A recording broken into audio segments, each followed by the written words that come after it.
Do napísaného dokumentu vo Worde môžete vložiť aj špecifické symboly. Ak by ste napríklad do adresy potrebovali vložiť malý symbol telefónu a potom dopísať telefónne číslo, tak to môžete spraviť cez pás s nástrojmi vložiť, kde vyberiete posledný príkaz symbol, v ktorom sú zobrazené tie hlavné najpoužívanejšie symboly. Čiže ak chcete vložiť napríklad ten telefónik a je tu k dispozícii, stačí ho kliknutím pridať a následne dopísať telefónne číslo. V prípade, že by ste chceli spraviť nejakú návratku a použiť symbol nožničiek a tie zobrazené nie sú, tak treba kliknúť na možnosť ďalšie symboly a jednoducho vyhľadať správny symbol. Vyberáte to podľa typu písma v hornej časti.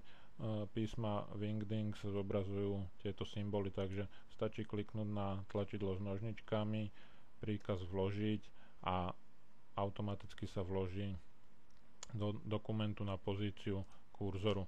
V prípade, že by ste potrebovali vložiť napríklad písmeno gréckej abecedy, tak treba vybrať písmo pod názvom symbol.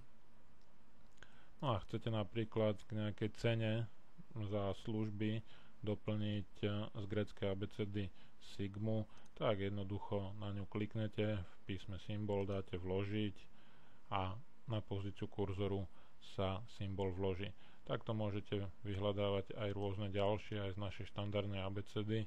Tam treba vybrať normálny text, no a vyhľadať symbol, ktorý neviete vložiť na klávesnici normálnym spôsobom. Pokiaľ ste symboly vložili, stačí kliknúť na tlačidlo zavrieť, no a následne ďalej dopisovať text.